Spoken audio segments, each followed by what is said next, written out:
Hello friends. तो आज की जो हमारी वीडियो है इसका टॉपिक डीसी मार्वल इन सब से अलग होने वाला है। ये होने वाला है अपनी जो नेटफ्लिक्स पे नई सीरीज़ आई है ना, जिसका सेकंड सीज़न आया। ये सीरीज़ है डोटा ड्रैगन्स ब्लड। तो आज मैं उसके बारे में थोड़ा डिस्कशन करूंगा, उसके यूनिवर्स के बारे में। कोई मैं स्पॉइलर ज़्यादा नहीं दूंगा इस वीडियो में, और जस्ट उसके यूनिवर्स के बारे में थोड़ी सी डिस्कशन करेंगे हम यहाँ पे। तो अगर हम डोटा ड्रैगन्स ब्लड के बारे में बात करें तो राइट नाउ ये नेटफ्लिक्स पे सबसे ट्रेंडिंग में नंबर 1 पे जा रहा है। जब इसका फर्स्ट सीज़न भी आया था ना, तब भी ये ट्रेंडिंग में नंबर 1 पे ही था। और उसके क्रिएटर्स ने इसका फर्स्ट सीज़न रिलीज़ होने के फर्स्ट वीक में ही ये अनाउंसमेंट कर दी थी कि इसका सेकंड सीज़न आएगा। आप समझ सकते हैं कि इसकी पॉपुलैरिटी कितनी है। और अगर मैं इस यूनिवर्स को थोड़ा सा भी बताऊं तो ये सीरीज़ थोड़ी एक आपको गेम ऑफ थ्रोन्स की फीलिंग भी देगी, क्योंकि इसमें ड्रैगन्स हैं, नाइट्स हैं, प्रिंसेस, ये सब कुछ है। और उसके अलावा जो ये सीरीज़ है ये आपको विचर सीरीज़ से थोड़ा ज़्यादा सिमिलर लगेगी, क्योंकि इसमें जो ड्रैगन्स हैं वो एक तरह से मॉन्स्टर्स हैं जो ह्यूमंस के लिए ख़तरा हैं, और उन्हें मारने के लिए ड्रैगन नाइट्स एग्जिस्ट करते हैं। जैसे हमारे विचर्स में मॉन्स्टर को मारने के लिए विचर एग्जिस्ट करते हैं ना, वैसे ही इसमें ड्रैगन्स को मारने के लिए ड्रैगन नाइट्स एग्जिस्ट करते हैं। और अगर हम इस यूनिवर्स की बात करें तो ये जो सीरीज़ है इसका यूनिवर्स 8 एल्डवॉर्म्स हैं, उनके ऊपर टिका हुआ है, जिसमें से 4 एलिमेंटल हैं, एलिमेंट्स को कंट्रोल करते हैं, और 4 फंडामेंटल फोर्सेस जो होती हैं ना, जो फंडामेंटल नेचुरल फोर्सेस हैं उन्हें कंट्रोल करते हैं। अब यहाँ पर बात आती है इस सीरीज़ के मेन विलन की। तो इस सीरीज़ का मेन विलन है, उसका नाम टेरर ब्लेड है। अब हिंदी में हम टेरर ब्लेड को क्या बोलेंगे? आतंकी तलवार, यही बोल सकते हैं। नहीं, उसका नाम वैसे टेरर ब्लेड है इस सीरीज़ में। तो अब उसको अगर हम आगे बात करें तो वो 8 एल्डबॉम्स को एक्वायर करना चाहता है, ताकि जो वो क्रिएशन है ना वो उसको अपने हिसाब से बना सके, क्योंकि वो एलिमेंट्स को भी कंट्रोल करते हैं 8 एल्डबॉम्स, और अपने इसको भी कंट्रोल करते हैं 4 फोर्सेस को और 4 एलिमेंट को। तो वो पूरी क्रिएशन को उनको एक्वायर करने के बाद चेंज कर सकता है।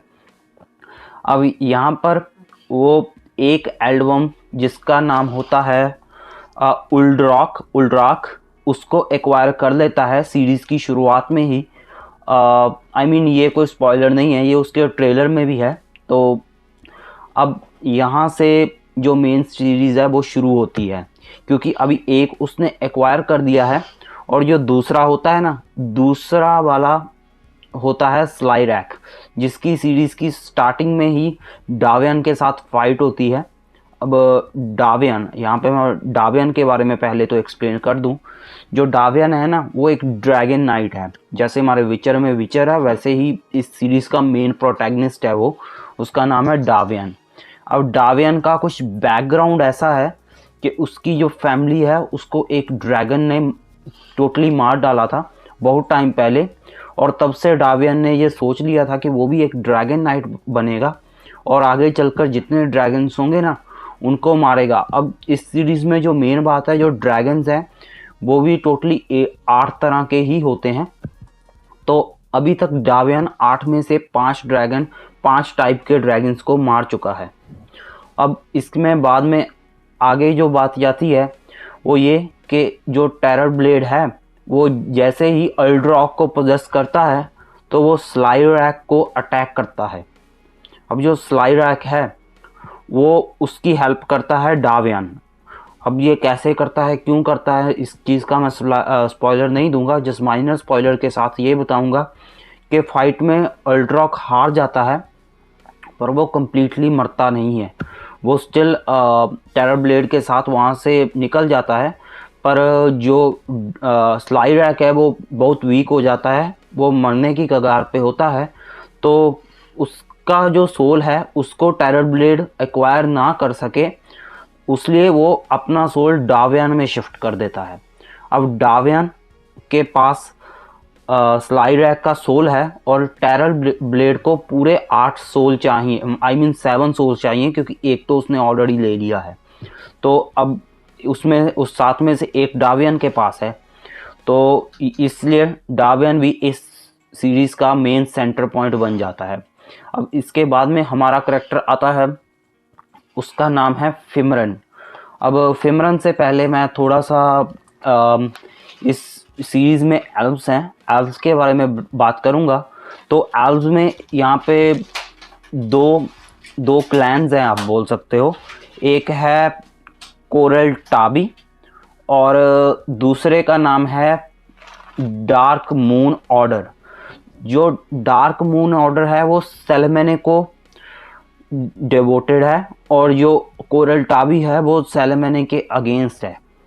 तो इस यूनिवर्स में एक चीज़ और है कि जो गॉड्स हैं ना, वो अर्थ के ऊपर ही एग्जिस्ट करते हैं, और जो डार्क मून ऑर्डर है वो सेलेमेने को डिवोटेड हैं। उनके लिए सेलेमेने गॉडेस है और वो उन्हें वर्शिप करते हैं। और जो कोरल टाबी है वो मानते हैं कि सेलेमेने ने मैने से उनकी पावर्स को फोर्सफुली एक्वायर किया है और वो एक उसरपर है, कोई गॉडेस नहीं है। तो कोरल टाबी उसके अगेंस्ट है, इसलिए यहाँ पर इन दोनों के बीच में फाइट चलती रहती है। और यहाँ पर एक प्रोफेसी है जिसके हिसाब से ये कहा गया है कि अगर टेम्पल ऑफ मैने, जिस पर अभी डार्क मून ऑर्डर का कब्जा है, क्योंकि सेलेमेने के पास गॉडेस की पावर है, तो वो हमेशा ही अपनी पावर्स शेयर करती है अपने जो लोग उसे डिवोटेड हैं अभी, और वो डार्क मून ऑर्डर के एल्व्स हैं। तो उसकी जो पावर्स हैं वो उनके पास हैं, और टेम्पल ऑफ मैने में उसके फ्लावर्स हैं, सेलेमेने के फ्लावर्स हैं, जिन्हें कोरल टाबी में से एक लड़की जिसका नाम फिमरन है।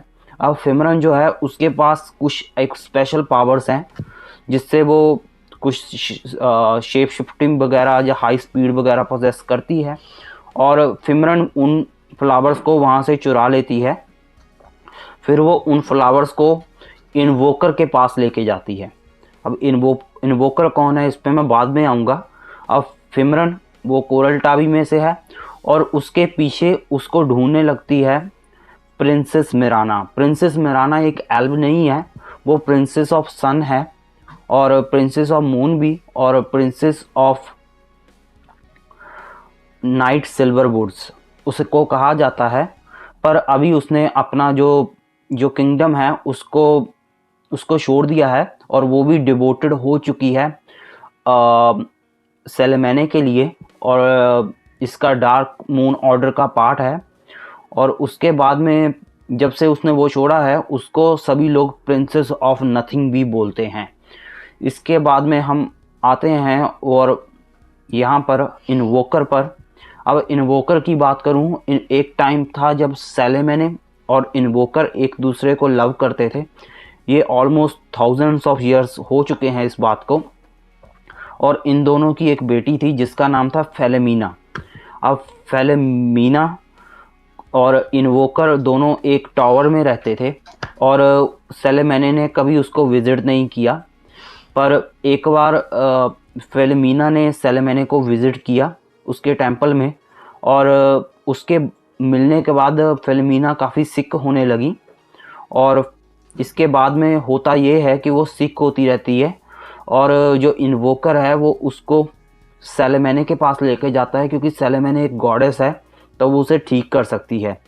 पर यहाँ पर सेलेमेने चाहती है कि वो दोनों उसको वर्शिप करें, और यहाँ पे जो इन्वोकर है वो तो वहीं पे नील कर देता है और उसको वर्शिप करता है। पर जो उसकी बेटी होती है फेलेमीना, वो उसको वर्शिप करने से मना कर देती है और कहती है कि मैं आपको प्यार करती हूँ, मैं आपको वर्शिप नहीं करती, मुझे एक गॉडेस नहीं एक मदर चाहिए। और जो फिर सेलेमेनी होती है वो अपने हंकार में उसको बचाने से मना कर देती है और फेलेमीना की डेथ हो जाती है, जिस बात पे जो इन्वोकर है वो काफ़ी गुस्सा हो जाता। अब जो इन्वोकर है अगर उसके बारे में हम ज़्यादा बात करें तो वो अभी बदला लेने के बारे में सोच रहा है जो गॉडेस ऑफ मून सेलेमेने है उससे, और उसके लिए वो डील करता है टेरर ब्लेड के साथ कि वो उसको जो पूरे के पूरे 8 एल्डवर्म्स हैं उनको एक्वायर करने में मदद करेगा।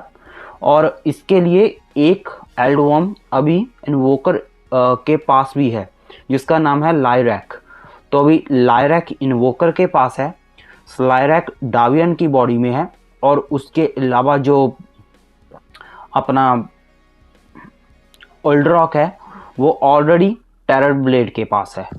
और इसलिए इन जो इन्वोकर है उसकी डील हो जाती है, और उसके बदले में उसकी डील ये होती है कि वो जो सेलेमेने है उसको ख़त्म करना चाहता है। अब इसलिए वो अपने आप को हाइड कर लेता है टावर में 1000 ईयर्स के लिए, और वो 1000 ईयर्स बाद उस टावर को सिर्फ ये कहा जाता है कि जो रियल गॉडेस ऑफ मून मैंने है ना, उसका जो री इनकारनेशन होगा वो ही देख पाएगा, और उसको 1000 ईयर्स बाद देख पाती है फिमरन। अब इस स्टोरी में एक ये बात है कि कोई गॉडेस ऑफ मून है और कोई गॉडेस ऑफ सन है। ये कहा जाता है या तो फिमरन गॉडेस ऑफ मून है या गॉडेस ऑफ सन है, और सेम बात ही कही जाती है मिराना के बारे में कि वो भी गॉडेस ऑफ सन और गॉडेस ऑफ मून हो सकती है, क्योंकि इन दोनों के पास स्पेशल एबिलिटीज़ हैं। और अगर इस यूनिवर्स की हम आगे एक्सपेंड करें तो इसमें बहुत सारे बीस्ट भी हैं जिन्हें ह्यूमंस कंट्रोल करते हैं अपने फ़ायदे के लिए। और इस स्टोरी में एक और पर्सन मोर इम्पोर्टेंट है जिसको जानना बहुत ज़रूरी है, उसका नाम है कैडेन। अब कैडेन एक ऐसा ड्रैगन नाइट है जो सबसे ज़्यादा जिसको रिस्पेक्टफुल माना जाता है ड्रैगन नाइट्स में से। और ये बात है कि उसने 8 के 8 जो ड्रैगन नाइट्स होते हैं ना उनको 8 के 8 ड्रैगन्स हैं ना, उन सभी को मार डाला है। तो एक बार अब कैडेन की स्टोरी ऐसी है कि एक बार उसकी और उसके साथ 20 बंदे और थे, सभी की फाइट हुई थी स्लाइरैक के साथ, और स्लाइरैक ने सभी को मार दिया, बचा सिर्फ उनमें से कैडेन।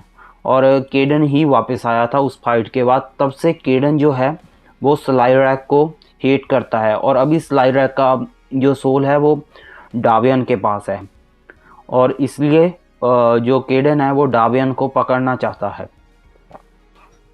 तो चलिए फ्रेंड्स, कुछ दिन बाद मैं इसका अभी मैंने खुद फर्स्ट और सेकंड सीज़न तो देख लिया है, मैं चाहूँगा कि आप भी उसको देखें, और फिर मैं कुछ दिन बाद इसका जो सीरीज़ का टोटल ब्रेकडाउन है वो भी करूँगा, और उसके अलावा हम इसकी एंडिंग को भी डिस्कस करेंगे कि आखिर ये एंडिंग कैसी है और इसकी स्टोरी आगे कहाँ जाएगी। Thank you so much guys, keep supporting my channel. Video को लाइक कर दें, चैनल को सब्सक्राइब कर दें, और बेल आइकन ऑन कर दें ताकि आपको मेरी आने वाली जो सीरीज़ सीरीज़ ब्रेकडाउन है और या जो भी वीडियोज़ हैं उसकी नोटिफिकेशन मिल जाए। और मेरी जो सीरीज़ कंटिन्यूज़ है अवेंजर्स वर्सेस जस्टिस लीग, उसका एपिसोड 5 मेरा ऑलमोस्ट रेडी है, बस एडिटिंग का काम बाकी है, तो उसको भी मैं जल्दी से जल्दी अपलोड करने की कोशिश करूँगा। तो प्लीज़ कीप सपोर्टिंग, और वीडियोस को शेयर कर दें ताकि मुझे और सब्सक्राइबर्स मिल सकें। Thank you so much.